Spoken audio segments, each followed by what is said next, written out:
নাম জানে, কিন্তু এটা হঠাৎ গজিয়ে আসা কিছু সরকার বিরোধী লোকের আন্দোলন ছিল না। আমরা যতদূর জানি কিন্তু সেটা একটা দীর্ঘদিনের প্রস্তুতি ছিল। শুধু আন্দোলনটা প্রকাশ্যে ছিল 82 সালে, তার বিস্ফোরণ ঘটেছিল। সেই প্রস্তুতিটা এই জনদরদী মানুষ, আমরা যে জানি যে আজকে ডাক্তারদের নিয়ে অনেক জায়গায় অনেক কথা হয়, কিন্তু সেই সময় যে ডাক্তার তৈরি হয়েছিল তারা কি মানসিকতা নিয়ে সেই ডাক্তাররা তৈরি হয়েছে, যার ফলে তারা লড়াই করতে পেরেছিল, সেই জায়গাটাই আমি একটু অনেকে একটু ধৈর্য হচ্ছে। মাঝে মাঝে আমাকে বলে যাচ্ছেন যে পুনর্জীবনের আলোচনা বর্তমানে আমরা কেন ফিরছি না। অবশ্যই বর্তমানে আমরা ফেরার জন্যই পুনর্জীবনের আলোচনা। আসলে এই ইতিহাসগুলো অনেকেরই অজানা। আমরা ইতিহাস থেকে আজকে রাস্তার থেকে আরো পরিষ্কার করব, এটাই আমাদের ইচ্ছা ছিল।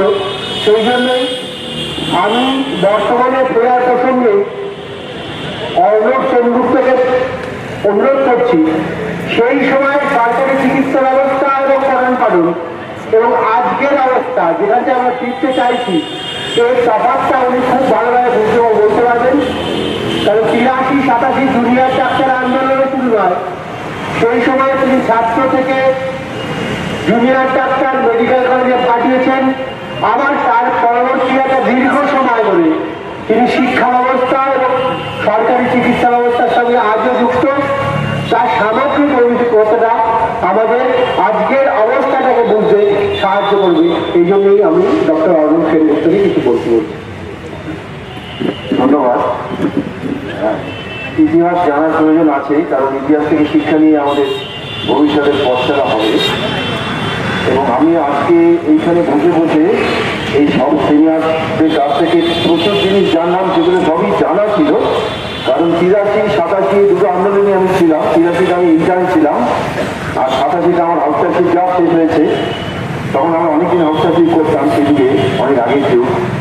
এবং 87 যে আন্দোলন, যেটা আপনি বললেন যে সেই সুলতান সিং এর লাঠি চালনা, রেণুকা সিনহা ছিলেন ডিজি সার্জেন্ট সুপার এবং Sultan Singh DG deputy commissioner of police, যেটা লাঠি চালিয়েছিলেন। সেই এসটিআই মুভমেন্ট মানে লেফট আর্ম ইমপ্রেশন দিয়ে মাইনে তোলার যে আন্দোলন ছিল, 600 টাকা তখন মাইনে ছিল আমাদের হাউসটাতে, 600 রুপিস। এই জন্য পিঠ ছাপিয়ে মাইনে তোলার একটা বিশেষ ভাব আন্দোলন নেওয়া হয়েছিল। তাতে ম্যাসিভ লাঠি চালানো হয়েছিল, তাতে আমরা লাঠি খেয়েছিলাম। যে আন্দোলন আমরা ছিলাম, সেই আন্দোলনের দিনগুলো আজকে মনে পড়ে গেল সব এই সমস্ত বর্ণনার মধ্যে। যাই হোক, আলাদা। সেই যুগে মানে সেই সময় 83-87 বা 90-এর সময়কার যে হাসপাতাল, স্বাস্থ্য ব্যবস্থা এবং তখনকার শিক্ষা ব্যবস্থা সঙ্গে আজকের দিন, আমি গত প্রায় 35 বছর হয়ে গেল এই পশ্চিমবঙ্গের মেডিকেল শিক্ষার সঙ্গে যুক্ত। শুরু থেকেই বলতে গেলে, যবে থেকে মেডিকেল এডুকেশন সার্ভিস শুরু হয়েছে 1990 সাল থেকে, তবে থেকেই যুক্ত। ফলে এই মেডিকেল এডুকেশন এবং তার সঙ্গে স্বাস্থ্যের যে ইভলিউশনটা হয়েছে, মানে ক্রম পরিবর্তনটা হয়েছে বা কিছু কিছু পরিবর্তন হয়েছে, সেটা চোখের সামনে দেখেছি। এখন আমি যদি হাসপাতালের উদ্দেশ্য বলতে রোগীর সার্ভিসটা বুঝি, মানে স্বাস্থ্যের যে পরিকাঠামো এবং রোগী সম্প্রদায়ের প্রতি যে পরিষেবাটা দেওয়া হয়, সেই কথাটা যদি বুঝি, তাহলে এটা বলতে পারি যে সে সময় থেকে আজকে একটা হাসপাতালের মধ্যে মানুষের যে হিউম্যান রাইট ভায়োলেশন, সেইটা প্রায় একরকম আছে। সেটা যে খুব পরিবর্তন হয়েছে তা নয়। অর্থাৎ আমার যে হিউম্যান রাইট ভায়োলেশন হচ্ছে প্রতি মুহূর্তে হাসপাতালের অভ্যন্তরে, আমরা যারা এখানে সাধারণ মানুষ আছি, যারা প্রতি মুহূর্তে সরকারি হাসপাতালে যেতে হয় তার পরিষেবা নেওয়ার জন্য, তারা আমরা মর্মমান অনুভব করি। আমি পিজি হাসপাতালে প্রতিদিন দেখি, প্রথমে প্রায় 2 ঘন্টা লাইন, তারপর সেখান থেকে বেরিয়ে স্পেসিফিক আউটডোরে গিয়ে সেখানে অন্তত তারা 1 ঘন্টা 1.5 ঘন্টা সময়, তারপর রিকুইজিশনের লাইন অন্তত তারা 1 ঘন্টা, তার মধ্যে আউটডোর বন্ধ হয়ে গেছে, ফলে আর একটা দিনে সে রিকুইজিশনে সই করানো। এই যে ইত্যকার সব বিষয়গুলো চলে, তার সঙ্গে দালালের উৎপাত, তার সঙ্গে ওষুধপত্র বা অন্যান্য বিষয়ের বহু ক্ষেত্রে অপর্যাপ্ত ইত্যাদি এই সংক্রান্ত যে যাবতীয় হিউম্যান রাইট ভায়োলেশন হচ্ছে রোগীদের, তার যে খুব পরিবর্তন হয়েছে সেটা কিন্তু নয়। মানুষের রোগীর সংখ্যা প্রচুর বেড়েছে। আমি পিজি হাসপাতাল বলতে পারি প্রতি সোমবার অন্তত 18 থেকে 19,000 নতুন টিকিট হয়, নিউ টিকিট, এবং equal amount of old ticket. ফলে একটা হিউজ রাশ। এবং যেহেতু পশ্চিমবঙ্গে স্বাস্থ্য ব্যবস্থায় রেফারাল সিস্টেমটা খুব একটা কাজ করে না, খুব একটা এফেক্টিভ নয়, কার্যকরী নয়, সেই কারণে যে সমস্ত রোগের চিকিৎসা হয়তো পেরিফেরিতে হয়ে যাওয়া সম্ভব ছিল সেগুলোও কিন্তু সেন্ট্রালি চলে আসে এবং সেখানে হাসপাতালের উপর চাপ বাড়ে এবং সেখানে রোগীর আলটিমেটলি মানে শেষ বিচারে রোগীর হয়রানিও প্রচুর বাড়ে। ফলে এই বিষয়টা যে খুব পরিবর্তন হয়েছে তা নয়। এবং আজকের এই জুনিয়র ডাক্তারদের যে সাম্প্রতিক চলমান আন্দোলন, তাতে যে দুটো খুব ইম্পর্টেন্ট দাবি আছে, যে রেফারাল সিস্টেম, অর্থাৎ যেভাবে রেফার হচ্ছে রোগীরা তার একটা সুনির্দিষ্ট সিস্টেম তৈরি করা যাতে করে রোগীদের হয়রানি কমে, এবং দ্বিতীয় হচ্ছে যে যেটা রিয়েল টাইম বেড ভ্যাকেন্সি, মানে বেডের যে অ্যাভেলেবিলিটি তার একটা রিয়েল টাইম ব্যবস্থা দেখানো, যার ফলে রোগীদের হাসপাতাল থেকে হাসপাতালে ঘুরে বেড়ানোর যে হয়রানি সেটা থেকে কমে। প্রসঙ্গত বলতে পারি যে এই কথা ইতিমধ্যেই এসছে, পরিমলদা বলেছেন, অনেকেই বলেছেন, যে পার্থদা বলেছেন, সেই যুগে যে হাসপাতালে একটা স্ট্যাম্প ছিল ইমার্জেন্সিতে, সেটা হচ্ছে advise admission, regret no bed vacant, try any other hospital. এটা একটা স্ট্যাম্প ছিল। রোগীকে বলা হতো তার গুরুতর রোগ হয়েছে, সেই স্ট্যাম্পটা মেরে সই করে দিয়ে বলা হতো অন্য হাসপাতালে যাও। ফলে তারা মেডিকেল কলেজ থেকে এনআরএস, এনআরএস থেকে আরজিকর, আরজিকর থেকে ন্যাশনাল, ন্যাশনাল থেকে পিজি, সারাদিন সারা রাত তারা ঘুরে বেড়াতেন। সেই জিনিসটার যে বিশাল পরিবর্তন হয়েছে তাও কিন্তু নয়। এই প্রসঙ্গে একটা কথা বলতে পারি, এটা সবার জানাও দরকার, কারণ এর সঙ্গে জনসাধারণের অধিকারের প্রশ্নটা আছে। 1996-97 এক্সাক্ট ডেটটা ডক্টর কোলার বলতে পারবেন, 96-97 পশ্চিমবঙ্গ ক্ষেত মজুর সমিতি একটা মামলা করেছিল সুপ্রিম কোর্টে, আর্টিকেল 32-তে সুপ্রিম কোর্ট একটা মামলা করেছিল। তাদের একজন সভ্য হাকিম শেখ, যিনি ডায়মন্ড হারবার লোকাল থেকে পড়ে গিয়ে হেড ইঞ্জুরি হয়েছিল, তিনি কলকাতার সমস্ত হাসপাতালে সারাদিন এবং সারা রাত ধরে ঘুরে চিকিৎসা না পেয়ে আলটিমেটলি তিনি একটা প্রাইভেট সেক্টরে ভর্তি হয়ে চিকিৎসা হয় এবং তিনি বেঁচে যান। তার 25,000 টাকা খরচা হয় এবং তখন তার সংগঠন পশ্চিমবঙ্গ ক্ষেত মজুর সমিতি সুপ্রিম কোর্টে একটা মামলা করে এবং সেই মামলা কিছুদিন ধরে চলে। মামলাতে যে রায় হয় এবং মামলা চলাকালীন সুপ্রিম কোর্টের বিচারপতিরা, মানে মামলাটা ছিল পশ্চিমবঙ্গ ক্ষেত মজুর সমিতি versus state of West Bengal, সেই মামলাতে তারা পশ্চিমবঙ্গ সরকারকে একটা বিশেষজ্ঞ কমিটি নিয়োগ করার কথা বলে। তখন সেই সময়কার যিনি স্বাস্থ্য সচিব ছিলেন মিসেস লীনা চক্রবর্তী, তার নেতৃত্বে একটা ওয়ান ম্যান কমিটি হয়, যারা একটা ডিটেলস রেকমেন্ডেশন তারা সাবমিট করে এবং সেই রেকমেন্ডেশনগুলো সবটাই সুপ্রিম কোর্ট মেনে নেয় এবং সেটা পরবর্তীকালে যারা আজকে সেটা জানা যায় হাকিম শেখ জাজমেন্ট বলে। সেই হাকিম শেখ জাজমেন্টে বলা আছে, যেটা আজকেও ভ্যালিড, আজকে ডেটেও ভ্যালিড, সেটা হচ্ছে কোনো আপৎকালীন রোগী, কোনো ইমার্জেন্সি পেশেন্টকে কোনো হাসপাতাল রিফিউজ করতে পারবে না। তার যদি বেড না থাকে তাহলে সে নেটওয়ার্কিং করে যেখানে বেড আছে সেখানে ভর্তি করার দায়িত্ব কিন্তু তার, সেই হাসপাতালে। এটা কিন্তু সুপ্রিম কোর্টের judgement, applied to whole of the India. এবং এই জাজমেন্টটা হওয়ার পরে তখন আমরা দেখি যে ইমার্জেন্সি থেকে সেই স্ট্যাম্পটা তুলে নেওয়া হয়। বাস্তবে মুখে বলে দেওয়া হয় তুমি চলে যাও, কিন্তু ওই স্ট্যাম্পটাতে যে রেকর্ড থেকে যাচ্ছে যে আমি হাসপাতালে একজন ইমার্জেন্সি পেশেন্টকে রিফিউজ করছি, তার অফিসিয়াল রেকর্ডটা তারা রাখতো না, কিন্তু জিনিসটা চলতেই থাকতো, যে জিনিসটা এখনো চলছে।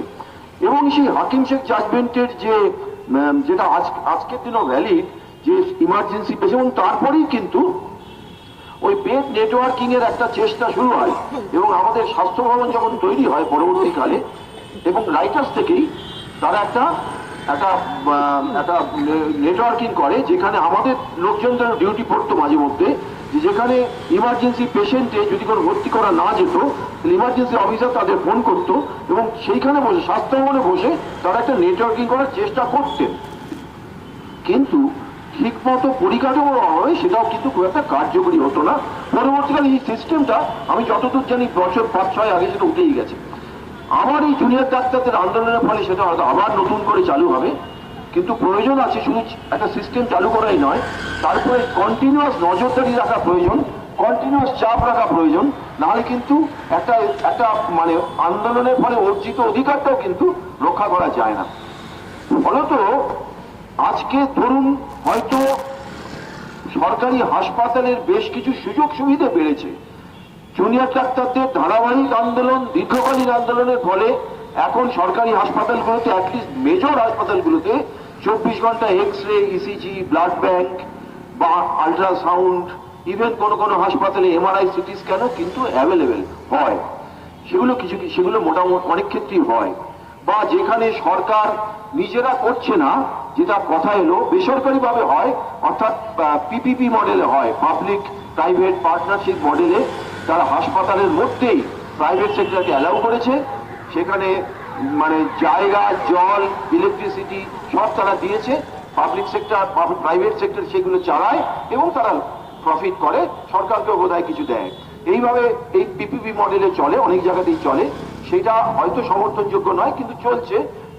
পিজি হাসপাতালে, মেডিকেল কলেজে, এনআরএসে সব জায়গাতেই মেজর যেমন এমআরআই পিপিপি মডেলে চলছে। এবং বহু ক্ষেত্রে সেখানে রুগীকেও টাকা দিতে হয় না, রুগী এন্ড ইউজার যিনি, তিনি ফ্রি অফ কস্টই পান, তারা সরকারের কাছ থেকে টাকা জোগাড় করে নেয়। এবং এর কিছু কিছু মডেল ডিস্ট্রিক্ট লেভেল হাসপাতালেও হয়েছে। ফলে এরকম কিছু কিছু সুযোগ সুবিধে কমন পিপলের জন্য হয়তো কিছুটা হয়েছে।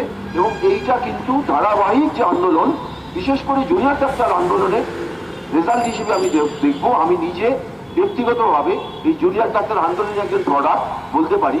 যতটুকু সামাজিক কাজকর্ম আজও করি বা অতীতে করেছি, সেটা এই জুনিয়র ডাক্তার আন্দোলনের বা এই চলমান আন্দোলন থেকেই শেখা। এবার এটা ছিল স্বাস্থ্য সংক্রান্ত 2-4টে কথা বললাম, বিস্তারিত বলার স্কোপ খুব নেই। দ্বিতীয়, পঠন পাঠন সম্পর্কে বলি। যেহেতু আমি ফান্ডামেন্টালি একজন শিক্ষক এবং মেডিকেল এডুকেশনের মধ্যে আছি, একটা কথা বলা যায়, মেডিকেল এডুকেশনের ওভার দ্য ইয়ার গত 3-4 দশকে কিন্তু অনেকটা পরিবর্তন হয়েছে, অনেক পরিবর্তন হয়েছে। মেডিকেল এডুকেশনের ধরুন সিলেবাস থেকে শুরু করে, তার যে কারিকুলাম থেকে শুরু করে, তার ডিউরেশন, অর্থাৎ যে সময় ধরে বিভিন্ন সেকশনগুলো, বিভিন্ন এমবিবিএস গুলো হতো, সেগুলো অনেকটা পরিবর্তন হয়েছে। সেটা হয়তো অনেকটা সারা দেশ জুড়ে যেমন হয়েছে তার সঙ্গে সাযুজ্য রেখে হয়েছে। কিন্তু যে বিষয়টা হয়েছে কি, এবং মেডিকেল কলেজের সংখ্যা অনেক বেড়েছে। আমরা যখন ছাত্র ছিলাম তখন পশ্চিমবঙ্গে মেডিকেলের সিট ছিল 750, মানে কলকাতার 4টে কলেজে 150 করে, আর কলকাতার বাইরে 3টে কলেজে 50 করে, 750 সিট ছিল। আর 750 না, 755টা সিট ছিল, কারণ মেডিকেল কলেজে 155টা ছিল, 755টা সিট ছিল। আজকে সেখানে অ্যানুয়াল মেডিকেল অ্যাডমিশন হচ্ছে 5000, প্রায় 5000। এই মুহূর্তে সরকারি এবং বেসরকারি মিলিয়ে পশ্চিমবঙ্গে মেডিকেল কলেজের সংখ্যা হচ্ছে 35। এবং এই বছর প্রতি বছরই কিছু কিছু নতুন কলেজ চালু হয়। সরকারি কলেজ যেটা 7টা ছিল সেটা বেড়ে এখন হয়েছে প্রায় 22-23টা। এবং তখন সেই সময় কোনো প্রাইভেট কলেজ ছিল না, বেসরকারি কলেজ ছিল না। মোটামুটি 2004-এ প্রথম কেপিসি মেডিকেল কলেজ যাদবপুরে একটা চালু হয়, যেটা যাদবপুর টিবি হাসপাতালের জায়গাতে কেপিসি মেডিকেল কলেজ। এবং তারপর থেকে আজ অব্দি বেশ কিছু প্রায় 15-20টা প্রাইভেট কলেজ চালু হয়েছে, যে কলেজগুলোতে টাকা, মানে কিছু সরকারি সিট আছে সামান্য কিছু, কিন্তু বেশিরভাগটাই প্রচুর টাকার বিনিময়ে বিক্রি করা হয়। কোথাও কোথাও সেই মূল্যটা কোটিও ছাড়িয়ে যায়। ফলে কি হয়েছে, যে জিনিসটা হয়েছে, মেডিকেল শিক্ষাক্রমে একটা ব্যাপকভাবে বেসরকারীকরণ হয়েছে। অর্থাৎ মেডিকেল এডুকেশনের মধ্যে যে 5000 সিট পশ্চিমবঙ্গে এই মুহূর্তে, তার মধ্যে প্রায় 2000 মতন সিট সেটা কিন্তু বেসরকারি মেডিকেল কলেজ, যেটা বিপুল অঙ্কের টাকার বিনিময়ে ভর্তি হয়। অনেক সাধারণ লোক সেখানে ভর্তি করেন ছেলে মেয়েদের নিজের জমি জমা সম্পত্তি বেচে। এবং সেই সব কলেজগুলোর শিক্ষার মান নিয়ে অনেক প্রশ্ন আছে, কারণ সরকারি কলেজগুলোতে বা সরকারি হাসপাতালগুলোতে পরিকাঠামোগত বা নেগলিজেন্স বা অবহেলাজনিত যে সমস্যাই থাকুক না কেন, সরকারি কলেজগুলোর প্রাথমিক যে লক্ষ্যটা লাভ নয়, প্রফিট মেকিং নয়, কিন্তু এই প্রাইভেট মেডিকেল কলেজগুলোর প্রাথমিক এইমটাই হচ্ছে প্রফিট মেকিং।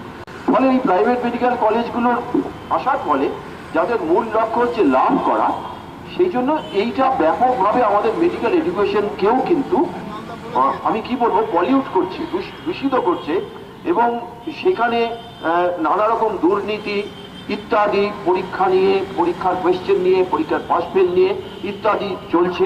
পরীক্ষা সংক্রান্ত দুর্নীতি নিয়ে সাম্প্রতিককালে অনেক কথা উঠেছে। থ্রেড কালচার বলে যে শব্দবন্ধটি ইদানিং আমরা শুনতে পাচ্ছি, সেই থ্রেড কালচারের অন্যতম উপাদান হচ্ছে পরীক্ষা। হেলথ ইউনিভার্সিটি পরীক্ষায় কোশ্চেন লিকেজ থেকে শুরু করে পাসকে ফেল, ফেলকে পাস ইত্যাদি করে ছাত্রছাত্রীদের যে একটা হুমকির মুখে দাঁড় করিয়ে দেওয়া, যে কথাগুলো আজকের এই আন্দোলনের ফলে বেরিয়ে এসছে, এর কিন্তু একটা প্রবল উদাহরণ হচ্ছে এই প্রাইভেট কলেজগুলো, যেখানে কর্তৃপক্ষ বহু ক্ষেত্রে এই কর্তৃপক্ষ সরাসরি এইসব থ্রেড কালচার বা এইসবের সঙ্গে যুক্ত। এবং যে সমস্ত টিচাররা প্রাইভেট কলেজে, তাদের টিচারদের বা শিক্ষকদের বা স্টাফদের অবশ্যই নিরাপত্তাহীনতা আছে, চাকরির নিরাপত্তাহীনতা আছে, যেন বহু ক্ষেত্রে তারা কিন্তু সেগুলো মেনে নিতে বা সহ্য করতে বাধ্য হচ্ছে।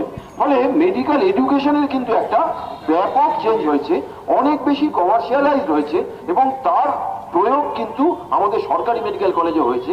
আর একটি কথা বলবো, বলে আমি শেষ করব কারণ সময় সংক্ষেপ, সেটা হচ্ছে গত কয়েক বছরে আমাদের সারা ভারতবর্ষের মেডিকেল এডুকেশনের একটা গুণগত পরিবর্তন হয়েছে। সেটা হচ্ছে আমাদের মেডিকেল এডুকেশনের যে সর্বময় অথরিটি যাকে আমরা বলি, যেটা আগে নাম ছিল medical council of India, MCI, সেটা 2019 সালে পরিবর্তিত হয়েছে NMC বা ন্যাশনাল মেডিকেল কমিশন। এটা ছিল একটা council, medical council of India, যেটা ছিল একটা ডেমোক্রেটিক্যালি ইলেক্টেড বডি, যার প্রায় 150 জেনারেল বডি মেম্বার ছিল, যারা ভারতবর্ষের প্রতিটি রাজ্য থেকে, প্রতিটি বিশ্ববিদ্যালয় থেকে, প্রতিটি মানে ইলেক্টেড হয়ে বা রাজ্য সরকারের দ্বারা নির্বাচিত হয়ে সেই সেন্ট্রাল বডির মেম্বার হতেন, এবং তারা মেডিকেল এডুকেশনের গুণগত মান এবং ডাক্তারদের যে স্ট্যান্ডার্ড, এই দুটো মেনটেন করতেন। কিন্তু 2019 সালে এই সরকার, এই কেন্দ্রীয় সরকার যেটা করলেন, বিজেপি গভর্নমেন্ট, তারা ওটাকে, আগের গভর্নমেন্টও চেষ্টা করেছে, পারেনি, কিন্তু এরা করলেন সেটা, যে মেডিকেল কাউন্সিল অফ ইন্ডিয়ার যে ডেমোক্রেটিক স্ট্রাকচার, সেটা তুলে দিয়ে বা সেই অর্গানাইজেশনটাকেই অ্যাবলিশ করে নতুন একটা অর্গানাইজেশন করলেন, যেটার নাম ন্যাশনাল মেডিকেল কমিশন, যার মধ্যে কোনো অটোনমি নেই, কোনো স্বাধিকার নেই, কোনো স্বশাসন নেই, এবং সেইটা হচ্ছে কমপ্লিটলি নমিনেটেড। মানে সরকার নমিনেটেড কিছু লোক, যেখানে ইলেকশনের কোনো স্কোপ নেই, কোনো রিপ্রেজেন্টেটিভ ডেমোক্রেসি বা পার্টিসিপেটরি ডেমোক্রেসির কোনো স্কোপ নেই, এবং সেটা হলো। এবং এইটা হওয়ার ফলে গত 3 বছরে মেডিকেল এডুকেশনের যে পরিমাণে অধঃপতন এবং স্খলন ঘটেছে, আমরা তার মর্মে অনুভব করি। এটা সবাইকে বলার দরকার, এই জন্য ব্যাপারটা হয়তো একটু টেকনিক্যাল, কিন্তু সবাইকে এটা বলা এই জন্য প্রয়োজন, কারণ ডাক্তারি শিক্ষার গুণগত মান এটা বৃহত্তর সমাজের দায় এবং দায়িত্ব। কারণ যে ডাক্তাররা ভবিষ্যতে তৈরি হবে, তারা কিন্তু মানুষকে সার্ভ করবে, মানুষের সুস্বাস্থ্য বা সুস্বাস্থ্যের দায়িত্ব নেবে। মানে আজকে ন্যাশনাল মেডিকেল কমিশন অ্যাক্ট করে এই যে মেডিকেল শিক্ষার যে মান এবং তার যে ডাইলিউশন করা হলো, যা যা রিকোয়ারমেন্ট গুলো ছিল, একটা মেডিকেল কলেজ হতে হলে একটা স্ট্রিনজেন্ট, একটা খুব কঠোর নিয়মাবলী ছিল, যে এই থাকতেই হবে, তবে মেডিকেল কলেজ করা যাবে। অর্থাৎ এতগুলো বেড থাকতে হবে, এতজন টিচার থাকতে হবে, এই ল্যাব থাকতে হবে, এই পরিকাঠামো থাকতে হবে। সেটা যদি না থাকে, সেই কলেজটা কিন্তু রেজিস্ট্রেশন পাবে না, মানে রেকগনিশন পাবে না। এগুলো ডাইলুট করতে করতে আজকে এমন জায়গায় দাঁড় করিয়েছে, অদূর ভবিষ্যতে আসবে একদিন যেদিন হয়তো, যেটা আমাদের অনেকে রেকমেন্ডও করছে, বলছেনও, যে একটা সুপার মার্কেটের দোতলায় দুটো ঘর নিয়েই ডাকযোগে ডাক্তারি শিক্ষার মতন কিন্তু এটা হতে চলেছে। আজকে এটা নিয়েও কিন্তু মানুষের জানা দরকার। ফলে মেডিকেল শিক্ষার ব্যাপক পরিবর্তন হয়েছে, কিন্তু সেটা খুব ভালো দিকে নয়, সেটা একটু আশঙ্কাজনক পরিবর্তন হয়েছে। এইটুকু বললাম, ধন্যবাদ।